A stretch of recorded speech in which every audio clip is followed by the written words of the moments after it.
Assalamualaikum warahmatullahi wabarakatuh. Perkenalkan, kami dari kelompok 2, mata kuliah Manajemen dan Analisis Big Data, kelas reguler 5. Pada kesempatan kali ini, kami akan mempresentasikan analisis Big Data untuk keputusan strategis perusahaan dengan studi kasus transformasi bisnis di industri retail Telemart sebagai ujian akhir semester mata kuliah ini.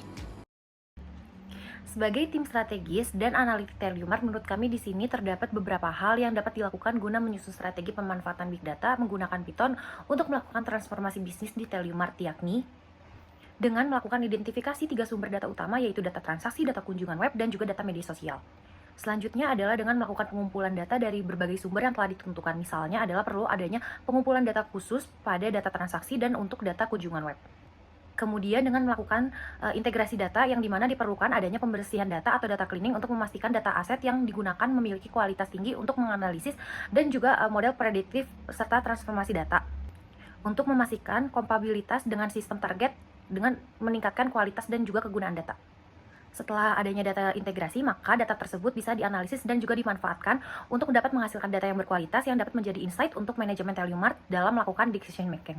Nah, kemudian yang terakhir adalah perlu adanya untuk mengevaluasi efektivitas strategi pengumpulan dan integrasi data yang dimana dievaluasi ini mencakup pemantauan kualitas data untuk memastikan tidak adanya kesalahan atau duplikasi.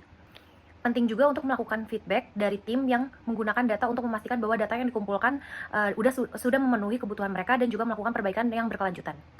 Baik, selanjutnya pemanfaatan data terintegrasi di Telemart. Dengan menggabungkan data transaksi, aktivitas situs, dan juga media sosial, Telemart dapat menciptakan value edit dan juga value creation melalui beberapa cara. Yang pertama yakni peningkatan customer experience, di mana segmentasi pelanggan yang didasarkan pada kebiasaan dan preferensi digital ini memungkinkan adanya personalisasi layanan dan juga penawaran sebagai strategi customer engagement yang pada akhirnya dapat meningkatkan relevansi dan juga potensi pembelian. Yang kedua, pemahaman mengenai customer lifetime value atau CLV melalui identifikasi pelanggan yang bernilai tinggi membantu perusahaan untuk memberikan program loyalitas yang lebih efektif serta pemanfaatan sentimen media sosial dan juga histori transaksi untuk sistem rekomendasi yang tepat sesuai dengan histori dari setiap customer.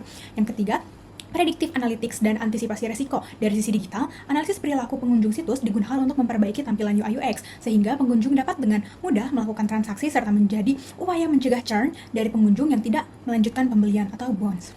Yang keempat, efisiensi operasional. Data sosial media dan transaksi bisa mendukung perusahaan menyusun campaign promosi yang lebih terarah, serta mempermudah pengambilan keputusan dan otomatisasi operasional lainnya karena dapat didasarkan pada data yang ada. Yang kelima, inovasi produk dan layanan. Insight dari media sosial dan pencarian pelanggan menjadi dasar pengembangan produk yang sesuai dengan kebutuhan pasar dan mendukung inovasi berbasis data, sehingga pengambilan keputusan perusahaan untuk memperdulikan voice of customer dan juga behavior driven innovation. Pada slide selanjutnya adalah visualisasi grafik dari Python. Namun, sebelumnya yuk cari tahu tentang tahap penggunaan Python untuk analisis ini. Pada tahap awal analisis, data dari 3 sumber berbeda yaitu data CLV, media sosial, dan statistik web digabungkan menjadi satu berdasarkan ID pelanggan. Penggabungan ini bertujuan untuk menyatukan seluruh informasi yang dimiliki tentang masing-masing pelanggan ke dalam suatu data yang utuh. Setelah data digabung, langkah berikutnya adalah menghitung total nilai pembelian setiap pelanggan dengan cara menjumlahkan seluruh transaksi, hasilnya yang akan digunakan sebagai dasar untuk menentukan nilai pelanggan atau CLV. Langkah terakhir adalah mengelompokkan pelanggan dalam 3 segmen berbeda dengan berdasarkan nilai CLV tersebut. Pengelompokan ini dilakukan dengan membagi data CLV kepada 3 bagian atau kuantil. Pelanggan dengan nilai CLV tertinggi itu masuk ke dalam segmen engage, yang sedang masuk ke dalam segmen moderate, dan yang paling rendah adalah segmen low value. Segmentasi ini membantu untuk memahami perilaku pelanggan dan menyesuaikan strategi pemasaran yang tepat sasaran. Selanjutnya, yuk bahas tentang grafik yang nomor 1 ini. Grafik 1 ini menunjukkan hubungan antara jumlah halaman yang dikunjungi dan total customer lifetime value atau nilai pelanggan atau CLV yang dikelompokkan ke dalam 3 segmen yaitu engage yang warna biru, moderate yang warna hijau, dan low value yang warna orange. Penggunaan segmen engage umumnya mengunjungi 4-5 halaman dan memiliki CLV tertinggi. Segmen moderate memiliki yang sedang dengan jumlah halaman yang bervariasi, sedangkan low value tetap memiliki CLV rendah meskipun kadang mengunjungi banyak halaman.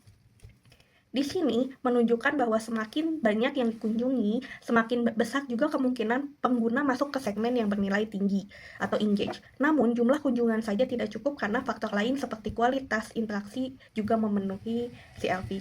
Selanjutnya pada gambar visual kedua atau grafik kedua mengenai sebuah rata-rata durasi kunjungan menunjukkan hasil moderate memiliki durasi kunjungan tertinggi, melebihi engage yang tentu mengindikasikan bahwa durasi lama belum tentu mencerminkan loyalitas, melainkan bisa jadi karena pencarian informasinya belum efisien, sehingga perlu ada perbaikan navigasi dan kejelasan informasi yang disajikan.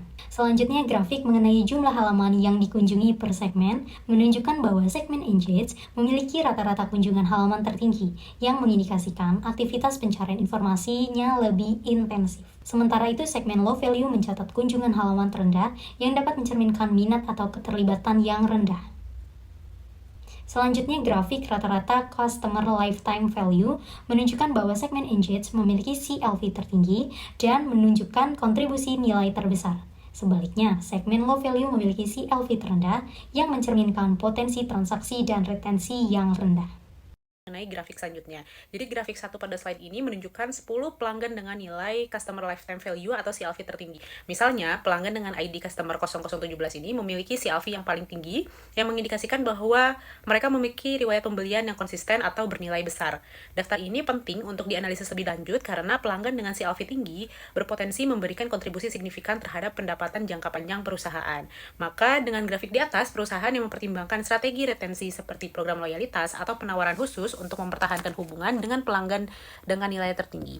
Lalu untuk grafik kedua pada slide ini menjelaskan tentang visualisasi mengenai halaman checkout, produk, dan kontak merupakan 3 halaman yang paling sering diakses oleh pengguna.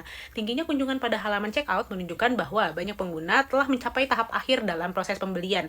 Namun, hal ini tidak berarti menjamin terjadinya transaksi, sehingga dapat diasumsikan masih terdapat hambatan yang menyebabkan mereka tidak menyelesaikan pembelian. Lalu pada gambar terakhir atau visualisasi terakhir dari slide ini menjelaskan tentang scatter plot. Jadi scatter plot ini menunjukkan bahwa semakin lama durasi kunjungan cenderung semakin tinggi tingkat CLV-nya, terutama pada segmen engage.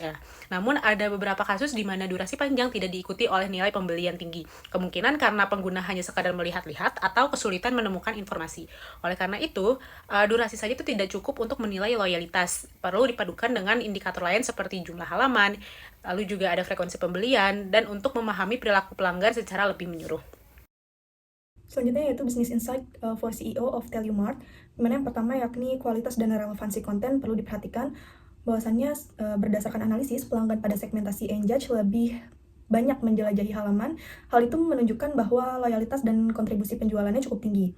Untuk mendorong interaksi dan meningkatkan transaksi penjualan lagi, Telumart, terutama CEO-nya, perlu meningkatkan kualitas dan relevansi konten, misalnya dengan menampilkan produk-produk yang sesuai dengan histori pencarian mereka berdasarkan kebutuhan-kebutuhan yang mereka cari. Selanjutnya yaitu manajemen dan CEO Telumart perlu menyederhanakan navigasi dan kejelasan konten yang mereka hasilkan.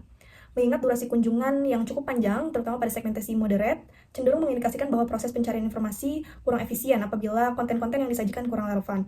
Optimalisasi ini diperlukan agar pelanggan lebih jelas dan tepat dalam menemukan produk yang mereka butuhkan, sehingga meningkatkan pengalaman pengguna dan potensi konversi dan peningkatan transaksi. Selanjutnya, CEO dan manajemen Telumart perlu memfokuskan segmen tertinggi dan mengevaluasi segmen dengan kontribusi yang rendah, di mana hasil analisis yang telah dipaparkan sebelumnya menunjukkan bahwa segmen engage merupakan kontributor utama dalam pendapatan di Telumart dengan frekuensi pembelian dan nilai transaksi yang cukup tinggi. Oleh karena itu, pihak Telumart maupun CEO-nya perlu mengembangkan program loyalitas dan penawaran eksklusif untuk mempertahankan loyalitas serta meningkatkan kontribusi pada segmen ini. Sementara itu, untuk segmen yang kurang berkontribusi atau memiliki kontribusi yang rendah, mereka perlu dievaluasi lebih lanjut melalui survei seperti mengidentifikasi preferensi dan kebutuhan layanan yang mereka inginkan dan juga produk-produk relevan yang mereka butuhkan guna meningkatkan keterlibatan mereka dan membuka potensi kontribusi mereka yang lebih besar. Selanjutnya yaitu mengoptimasi halaman kunci seperti checkout, produk, dan juga kontak, di mana ketiga prioritas utama ini merupakan yang paling sering dikunjungi oleh pelanggan. Halaman checkout khususnya perlu diperhatikan karena merupakan tahapan krusial di mana banyak pelanggan yang menghentikan proses pembelian. Oleh karena itu, penyederhanaan dan perbaikan pada proses checkout sangatlah dibutuhkan untuk meningkatkan konversi dan pendapatan perusahaan. Kemudian untuk rekomendasi yang dapat kami berikan yaitu kami sarankan untuk mengimplementasi sistem personalized customer experience berbasis AI khususnya dan data analytics guna menghadirkan rekomendasi produk, konten, dan penawaran yang sesuai dengan keinginan pelanggan secara real time. Sistem ini juga dapat meningkatkan keterlibatan dan loyalitas pelanggan dengan mengoptimalkan proses checkout serta mendorong peningkatan nilai pembelian, sehingga dapat memperkuat posisi Telumart sebagai perusahaan retail berbasis digital yang berfokus kepada pelanggan. Baik, mungkin cukup sekian yang bisa kelompok kami sampaikan pada kesempatan kali ini. Terima kasih atas perhatiannya. Wassalamualaikum warahmatullahi wabarakatuh.